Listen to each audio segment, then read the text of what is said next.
Story 1. My ex-fiancé dumped me via text a week before our wedding for his dream job. 3 years later, Hi, I'm 30, and I was once engaged to Felix, who's now 34. We were set to get married 3 years ago when I was 26, but a week before the wedding, he dumped me via text and moved to Germany for his dream job. We'd met through mutual friends and dated for 3 years before he proposed. Felix was a zoologist, already a professor back then, and I always knew he wanted to make a big impact in science and the world. It sounded inspiring, but when he got an offer to be a research scientist on a new project, he took it and left without even talking to me. The week before our wedding, he was supposed to fly to Hawaii for his bachelor party, but he never showed up at the airport. Hours later, we learned he was in Germany. He texted me that he was breaking things off because he got an offer he couldn't refuse. He said he knew I wouldn't just leave my life, friends, family, and career behind, but he also didn't want to give up his dream for me. So, after long deliberation, he decided to go it alone. He didn't want drawn-out goodbyes or tough conversations, so he left abruptly. He apologized, saying he was sure I'd find someone better and that he was sorry it ended this way, but his dreams were too important to sacrifice. I didn't have an issue with him chasing his dream, I just wanted him to talk to me before deciding to leave. I've worked as an architect my whole life, and my goal was always to earn enough to live the life I wanted. I never aimed to change the world or do something grand for society. I was pretty self-focused, which might be why I didn't get his priorities. Or maybe I'm just a normal person who values communication and knows you don't lie to your fiancé and dump her via text a week before the wedding. Either way, after the breakup, we didn't stay in touch. Our mutual friends cut contact with him too. While we were together, everything seemed great, so his leaving hit me like a ton of bricks. I tried to cope, but for weeks, I was a mess. Felix paid for all the wedding expenses as an apology, so I didn't lose any money, and I had no reason to talk to him. We'd lived together before he left, and a few weeks after he was gone, his cousin Sam, 32, came by to pick up his remaining stuff. I'd met Sam at a couple of family events, but we weren't close, and he wasn't tight with Felix either. Apparently, no one else in the family wanted to deal with Felix, but he offered Sam $2,000 to ship his things. Sam, a guitarist in a struggling band, needed the cash, so he agreed. When Sam came over, I tried to keep my distance, but I must have looked wrecked. Instead of just grabbing the stuff and leaving, he stayed to talk. I wasn't in the mood, but he didn't leave until I opened up. Once I started, I couldn't stop. It was awkward, I ended up crying in front of him, and he comforted me the whole time. He let me vent, then told me I was strong and that Felix was an idiot who didn't know what he'd lost. That meant a lot because the breakup had shattered my self-esteem. Sam gave me his number, told me to call if I needed to talk, and hugged me goodbye. It was a kind gesture from someone who didn't know me anything. We barely knew each other, but he showed genuine care, and it really touched me. We kept in touch and became close friends over the next couple of months. Sam helped me feel happy again, and I don't think I could have gotten through the breakup without him. He pushed me to get out of the house, go to work, and hang out with friends on weekends instead of sitting home drinking and wallowing. But he also knew when I needed space and would just sit quietly with me on those days. I didn't even realize I was falling for him. He started staying over more often, and 2 years ago, he moved in. It might seem fast or weird to some, but it felt right. I love him, and now we're married, so I think it's for keeps. We got married earlier this year, partly for practical and legal reasons. We had a small ceremony with just a few people, exactly how we wanted it. We told his family and my friends not to tell anyone, especially Felix. We didn't want him to know because we figured he wouldn't take it well, learning I was marrying his cousin. Honestly, I didn't want the drama, so we gave clear instructions to keep it quiet. Even Felix's parents were invited because they'd always been kind to me, even after the breakup, and they supported our marriage. They promised to keep it from Felix, though I had doubts since they stayed in touch with him and forgave him just months after he dumped me. But I didn't hold it against them, he's their only son. Thankfully, everyone, including his parents, kept their word, and Felix didn't find out about our wedding. Our married life with Sam was blissful, and I realized Felix was right when he said I'd find someone better. Everything was going great, but last week, Felix showed up at my doorstep out of nowhere. I was stunned, we hadn't spoken since the breakup 3 years ago. He hadn't reached out, checked on me, or anything, and I hadn't contacted him either. I'd heard from mutual friends that he'd come home for holidays, but we never crossed paths, and he didn't meet up with them either. This time, though, he decided to talk. Instead of texting or arranging a meeting like a normal person, he showed up with flowers. Before I could say anything, he apologized for ruining our relationship and said he was ready to fix things. He wanted me to forgive him. He explained that the project he'd worked on in Germany failed, the funding dried up, and they likely wouldn't get another grant. So, he quit and moved back for good. He said he regretted letting me go, especially the way he did it, via text. He admitted I deserved better after all our years together. I was at least glad he finally realized that. He ended his speech by saying that since he was back, we could pick up where we left off and get married soon because, after 3 years apart, he realized I was the woman of his dreams. He'd made a huge mistake dumping me and wanted a second chance. I let him finish without interrupting, curious to see where he was going. When he stopped, I showed him my wedding ring and told him I was married to Sam, his cousin, who's a billion times better than him. I said his apologies came too late and meant nothing to me. His jaw dropped, and I took the chance to slam the door in his face, telling him to get lost. I was furious. Later, I tried to calm down before Sam got home. It was the weekend, and he was hanging out with friends. His band broke up a couple of years ago, around the time we got serious. He now works at an event agency run by his friend's dad, and sometimes he and the guys play gigs if live music is needed. It's a great setup, but he'd had a tough week with back-to-back events, so he deserved the break. I didn't want to bother him, so I waited until he got home to tell him about Felix. Sam said his uncle, Felix's dad, had called him, but he didn't know why since he was busy with friends and planned to call back later. Now, knowing what happened, he felt uneasy. He admitted he hadn't considered how this would look to Felix when he found out. I told him it didn't matter. Felix dumped me without even a proper goodbye, so his opinion means nothing. After that, we called Felix's parents, who'd been trying to reach Sam and me. I hadn't checked my phone much because I was too upset. They told us Felix went straight to them after my place and caused a huge scene. He yelled at them for hiding the truth for months or years, if you count when Sam and I were dating and living together. He accused them and the whole family of betraying him, saying they were crazy for supporting our marriage and letting it happen. He called me an awful woman who stooped to his cousin because I couldn't have him. He was convinced I married Sam out of spite, that I had no real feelings for him and was just using him to make Felix jealous. Now that it was out, he said he wasn't jealous, just disgusted. I couldn't believe he'd say that about me. It was all lies. If I wanted to make him jealous, I would have done it years ago, not waited for him to crawl back to tell him I was married. More importantly, I'm not some obsessed ex plotting to get back at him. I love Sam, and that's why I'm with him. I don't owe Felix an explanation, so I didn't respond. Over the next couple of days, Sam and I tried to act like Felix hadn't come back and just went on with our lives. But a few days ago, Felix showed up again, and this time, we were both home. We'd just gotten back from work when we heard him yelling outside. We went out and saw him drunk, causing a scene in front of our house. He was screaming that we'd ruined his life, which made no sense since he didn't even know about us until recently. When he saw me, he started sobbing, saying he truly loved me and never stopped thinking about me, even in Germany. He said the only reason he didn't reach out was to avoid disrupting my life. He could have handled me being in a new relationship, but not married to his cousin, out of all people. He called me selfish and heartless, saying we were shameless for getting married given my history with him. At that point, Sam called the police, and they took him away.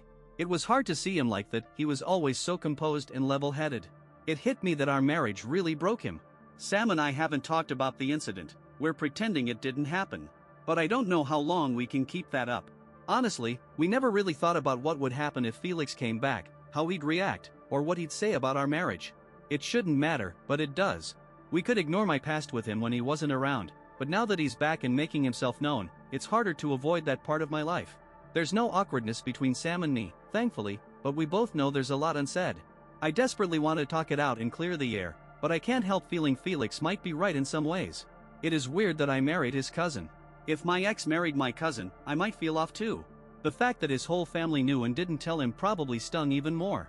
It's not my fault, but I still feel like it is. So, did I do something wrong by marrying my ex-fiancé's cousin after he dumped me via text a week before our wedding? Discussion. Before we move to the update, I'd love to hear your thoughts on the author's question. Personally, I think the situation looks a bit messy from the outside, but she's absolutely in the right. What was she supposed to do? Good guys are hard to find, and when one comes along, why not go for it? If she'd passed on Sam because of some moral code, where would she be when Felix came back? Probably in a bad place, and would she go back to Felix? No way. He showed his true colors. But the fact that Felix's family didn't tell him anything is a bit debatable. Maybe they should have, but he behaved so badly, it's understandable why they didn't. What do you think? Update 1. Thanks to everyone who responded to my post and supported us. It means a lot to both Sam and me. Your kind words were exactly what we needed, especially with everything going on with Felix. It's been a week since the police took him away after his drunken outburst outside our house. Now, almost his entire family knows, and they've reached out to say we're not at fault and shouldn't believe the things Felix said. There's nothing shameful or disgusting about our love and marriage. We should be proud, not let some bitter loser poison our lives with his anger. Everyone, including his parents, has turned their backs on Felix, and I'm glad. Not a single person in his family sided with him, which tells us everything we need to know. We have every right to be together. I didn't cheat on Felix, he dumped me in the worst way possible, and Sam helped me heal. I have nothing to be ashamed of. I told my friends, and they supported us too, saying Felix is just crazy with jealousy. That really lifted my spirits. Even so, Sam and I decided to see a family therapist because Felix's return has been tough on us as a couple. We feel there are things we need to talk through and work on. We start in a couple of days. Update 2. Felix gave us just 2 weeks of peace before striking again. This time, he went online. Last time, he insulted us to our faces while drunk at our house. Now, he wanted a bigger audience and posted a rant online. He accused us of being together just to get revenge, called us losers who can't handle his success, and said we probably got together out of shared hatred for him and married to spite him. He even hinted that I didn't try to win him back after the breakup because I was already with Sam, and his leaving gave me the perfect excuse. I was sickened by the suggestion I cheated. He knows it's a lie. I was madly in love with him, and he threw me away for his dream or whatever. He didn't even bother to talk to me, yet somehow, I was supposed to wait for him? Talk about an inflated ego and delusional nonsense. I didn't see the post myself since I haven't followed him anywhere since the breakup, but friends sent me screenshots. I told them to let him know I'd sue for defamation if he didn't stop. He deleted the post, but then messaged me privately, saying I deserved it and calling me a vile name. I lost it and told him if he contacted me again, I'd ruin his life so he'd never recover. He had the nerve to reply, saying I deserved Sam because he's a pathetic loser who's nothing without his guitar. He added that he's already with someone prettier than me and doesn't regret dumping me, only that he didn't do it on the wedding day to make me cry more. I was shocked he'd even think that, let alone say it. I finally blocked him, something I should have done years ago. I never expected him to reach out, so I hadn't thought to block him sooner. Now he's blocked for good, and he has no way to contact me. If he shows up at my house again, I'll file for a restraining order without hesitation. Update 3. I sent screenshots of my last conversation with Felix to his family and friends, even though none of them talked to him anymore. The screenshots only confirmed they were right to cut him off. Everyone was as shocked as I was by his messages, and it all made sense when his parents revealed he started drinking heavily in Germany. Apparently, he was telling the truth about not being able to forget me, and combined with his project's failure, it led to a serious drinking problem. That explains his behavior but doesn't excuse it. His parents said he was living in a hotel, but they took him in because they were scared of losing him. They apologized on his behalf and said they have to look after him since he's their only child, and they couldn't live with themselves if they abandoned him. We understand their position and don't hold it against them. They're his parents, and no one wants something terrible to happen to him, no matter how awful he's been. They're good people who've always treated me well and even stood up to him when he acted out. If they want to help him, I respect that. Sam and I love each other more than ever. Family therapy has brought us closer, and we're even talking about starting a family. I'm in talks with my boss about a raise, and if it goes through, we could move to a bigger house in a better neighborhood. That's where we're at, and we're hopeful things will only get better. Discussion. Before moving to the next story, I'd love your thoughts on this one. I was a bit surprised the author didn't think about what would happen when Felix found out. It seems obvious to discuss with Sam what to do when Felix returned, especially since they told everyone not to tell him. If they were worried about him finding out, they must have thought about his reaction. It's a bit inconsistent. What do you think? Story 2. Tomorrow, I'm leaving my wife, and I couldn't be happier. I'm 45, and my wife is 40. We've been married for 10 years and dated for 6 before that. My parents, her parents, and she herself put a lot of pressure on me to get married. Something inside told me it was wrong, but I brushed it off as pre-wedding jitters and went through with it. From the moment the ink dried on our marriage certificate, things went downhill. During our honeymoon, all she did was complain that I didn't book a better hotel. In the months that followed, she demanded a new apartment, a new car, gifts, jewelry, and designer bags. Nothing was ever enough. It was like the second she got the ring, I stopped mattering, and all that mattered was what I could give her. I'm a doctor and make decent money, but not enough to sustain the lifestyle she wants. We no longer have intimacy or laughter. All we talk about is money. We don't have kids. She said she wanted them before we got married but changed her mind after. Our house looks like a furniture showroom, no coziness, no warmth, no joy. I hate it. I hate her. I'm 45, and I barely have enough savings to last 3 months. I want to retire someday. I want to enjoy life. I've rented a great apartment across town in a less fancy neighborhood, and a stack of IKEA furniture is waiting for me. Next month, the lease on the Mercedes she made me get ends, and I'm switching to a used Prius. I start therapy next week. I have a divorce lawyer who says our prenup means I won't have to pay alimony.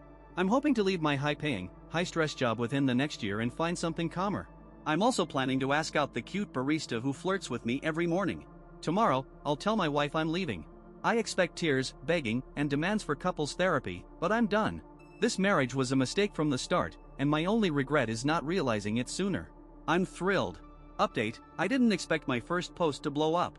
I just wanted to vent and thought I'd get a couple of good luck comments at most. Since so many people asked for an update, here it is. Most mornings, I go for a run or bike ride while my wife gets up, gets ready, makes a smoothie, and so on. Today, I was pacing the kitchen, rehearsing what to say. When she came downstairs, I felt oddly calm, not the panic or nerves I expected. I said we needed to talk. She mumbled, not looking up from the coffee machine. So, I laid it all out. I'm leaving, I want a divorce, we've been unhappy for a long time, and I feel like she doesn't care about me or my emotional needs. The gaslighting started immediately. She cried, saying I don't bring her flowers anymore, I don't try hard enough, and I don't care about her happiness. I reminded her I suggested therapy over a year ago, and though she agreed, she kept finding excuses not to go.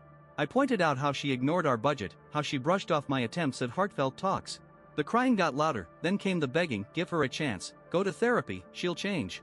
It was exactly as I predicted, and I felt nothing. Whatever I once felt for her died.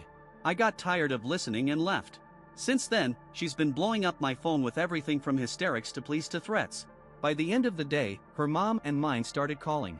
I briefly explained to my mom that I'm sorry she heard it from someone else, but my wife drained me financially and emotionally, and I can't do it anymore. Surprisingly, she supported me. I'm in my new apartment now, with a mattress unpacked and some Walmart bedding in takeout. I watched Netflix on my laptop by the kitchen counter. I have everything I need for now. Tomorrow, she'll be served divorce papers. I keep waiting for sadness to hit, but so far, nothing, just relief, like a weight's been lifted. I've got a world of possibilities ahead, travel, new restaurants, a job that brings joy and pride, not just money. And, to the horror of some commenters, yes, I'm asking that barista out. Despite what people say, she's age appropriate. It's a family-owned coffee shop, and trust me, I can tell the difference between job politeness and real interest. Cheers, friends, I'm having a beer and taking a walk around my new neighborhood. P.S. Okay, people keep saying not to ask the barista out because it's her job to be nice. I didn't go into details earlier because it didn't seem relevant amid the divorce, but here's the deal. We met about a year ago. She's 30. I don't usually wear my wedding ring because I'm constantly washing my hands at work. A few months after we met, she asked me out to a food truck festival. I told her I was married, and she was embarrassed. Since then, we've had a running joke where she asks, still married? I'm planning to say, not for long, and see where it goes. I get the concerns. If I didn't know the context, I'd probably think the same. But I'm not some creepy guy, I promise. Discussion: I'm happy for the author, it worked out how he wanted.